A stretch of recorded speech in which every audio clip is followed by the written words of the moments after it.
complicated sounding title, which is that you're a project manager of ACSAF. Yes. Tell me what a SAF is and what your version of it does. SAF is Satellite Application Facility, and in fact we are part of EUMETSAT application ground segment. This is our mandate. We are processing the products, satellite products, and disseminating on behalf of EUMETSAT. So there's lots of SAFs, and each of them has Yes. a different area. So what's the area of your focus? We are focusing on atmospheric chemistry products and also UV and aerosol products. So in fact, as our name says, it's composition of atmosphere. And what are the things in the atmosphere that you care about? Because obviously most of the atmosphere is oxygen and nitrogen, a little bit of argon, you know, Yeah. but then there's all these other things. Tell me a bit about the other things. Yeah, there's a lot of other things also. All kind of gases, trace gases, like for example formaldehyde, glyoxal, nitrogen dioxide, and OCLO. But on top of those trace gases, there's aerosols. Aerosols come mainly from desert areas and volcanoes. We can observe those. But also one important source is forest fires, like last year in California area and also in last October in Portugal. So the ACSAF based here in Finland is looking at the data on these different gases and then processing it into a form that's useful for the people, is that it? Yes, in fact, yes. So, but we are not only based on Finland. We have 8 different countries here and 12 institutes involved into this project. So this is quite a large project. And yes, we are developing the algorithms which are used in the processing of the products, and then we are taking care also the dissemination of the products and then user services. And what sort of products are these? So a product to someone who's never come across a satellite is something they buy at the supermarket, right? Yeah. What are your products and how could people use them? So far we have had only level 2, so-called level 2 products, which are in fact like what is the ozone value in different points in global spatial resolution. But in future we will also deliver, let's say, global maps of ozone and all of our products, which are much easier to use for our users. You can take one global map and see ozone content or nitrogen dioxide content in Earth. And we've got some examples here. Tell me what we've got on the screen here. In our left, we have PRO values, and PRO is produced early springtime over sea snow surfaces. It needs special condition, like usually quite cold temperatures and high winds. This is very nice example that these episodes can happen from beginning of February until late springtime, like April. So this is the bromine compound, which is emitted bromine. upwards. Yeah. And what does it? So what's causing all of the stuff we can see? In fact, we should take a meteorological conditions that we know. But first of all, here is sea ice, and then quite strong winds and solar light.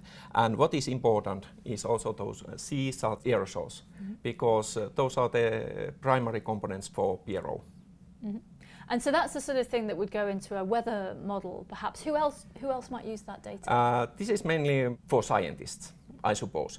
I suppose that because these are only very low levels, near ground levels, they cannot be used as such in, let's say, weather models, for example. So this product is one example which scientists are interested and can be used in their studies about atmospheric chemistry processes and so on. So there's a difference here because, you know, we talk about all these gases as in particles going into the atmosphere as though they behaved in the same way, but they last for different amounts of time, don't they? Tell me about which gases last for a very long time and which last for a very short time. Well, this PRO is one example of very short-lived species, but then we all know CFCs, which affect the ozone loss, and they can last several decades in atmosphere. These are the two extreme.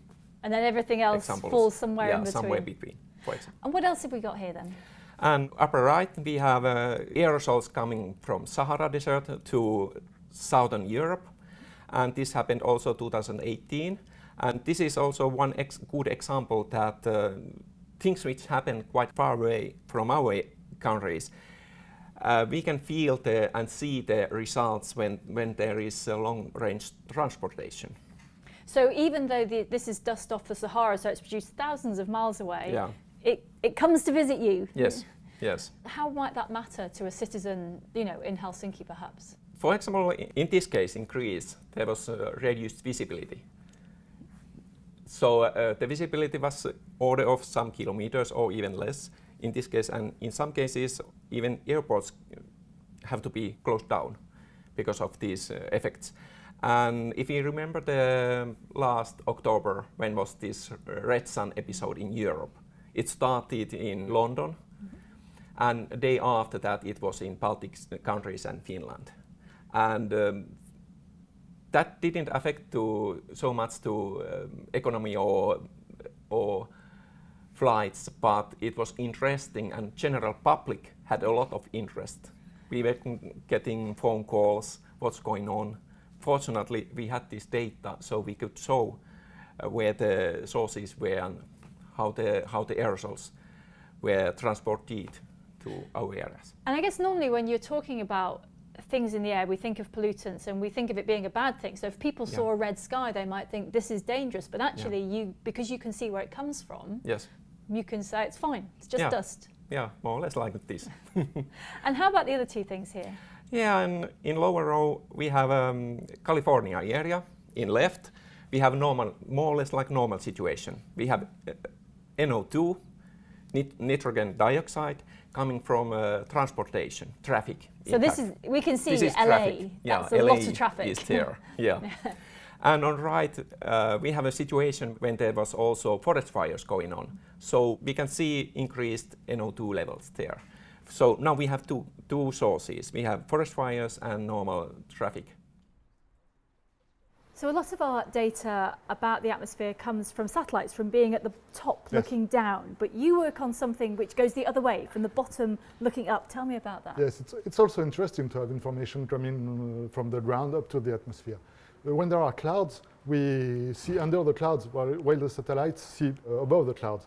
And we also can see more precisely the layer close to the ground, which is the atmospheric boundary layers and things like that. What's your method for looking up into the sky? The method we use is the LiDAR, which is a kind of radar, but working with light. It works with a laser beam emitting light and measuring the tiny fraction of light reflected by aerosols, which are ash, dust, or all kinds of tiny particles, and of course also clouds, which reflect light back to our instruments. So it's almost like shining a laser torch exactly. upwards. Yes. Météo France has a network of these. Tell me about the network. Well, we have a network of 6 instruments. 5 of them are fixed all around France, and one can be moved to the most suitable place in case of volcano eruptions or any kind of event. So you've got different places in France, and you're looking upwards, and they're collecting data all the time? Yes. 7 days a week, 24 hours a day. Right. So let's have a look at how they actually work then. It's very simple, in fact. I can show you with simple things. So we have to switch off the light so that it's we have. And then if I have a laser beam, you see it on the wall, but you don't see it. So I can see it there. It's definitely switched on. You see it on your hand. And if there is something in the light path, like droplets, you can really see the beam.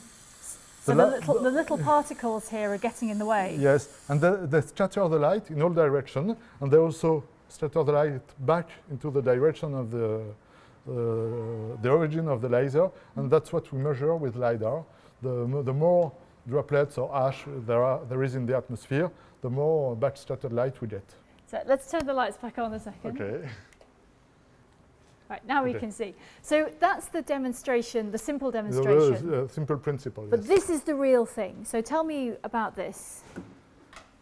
Well, here you have exactly the same thing. This is the laser, so it's larger than my pointer. And this is the telescope, which measures the back scattered light. And there are detectors and all kinds of instruments to measure the light behind it. So this could point in any direction. At the moment it's pointing sideways, not up. This is not exactly the LiDAR we use in our operational network. This is a research LiDAR which can scan in all directions. The one we use in the operational network is static and points upward, giving us a profile from the ground up to 20 kilometers. So we've got a laser beam here that is shining out, and if there's some little particles over here, some of the light, just a tiny bit, Yes, goes back down the telescope. exactly. And that's your sensor. Exactly. And how far And, away can that detect a particle or some, a cloud? Well, these instruments can measure very high in the sky. For example, last August, we detected smoke coming from the Canadian fires that crossed the Atlantic, and over Europe they were at between 17 and 20 kilometers, and we could detect the smoke. And there's lots of different things that could scatter. There's clouds and there's aerosols. What sorts of things can you see? Well, at first, our network was designed to measure ash from volcanoes. This is to protect aircraft, both to measure precisely where the ash plume is and also to measure the clear zone to allow aircraft to fly in the clear zone. But then we can also measure desert dust coming from Sahara when there is a sandstorm in Sahara and southerly winds that bring us the dust. That's important for radiation budget and climate matters. And we can also measure very close to the ground the dust we see in everyday life. And this corresponds to what meteorologists call the atmospheric boundary layers, which get thicker in the day, thinner in the night. And it's very important for air quality matters because this is the air we breathe and this is the layer into which the pollutants are emitted. So it's very important to monitor this. And it amazes me, the thing that amazes me about these instruments is how sensitive they are, because we look with our eyes up through the atmosphere and it, maybe there's a little bit of haze and maybe there's a cloud, but we look straight through it and yet with enough tiny particles and a strong enough laser, you can see all the way up. The magic of modern technology.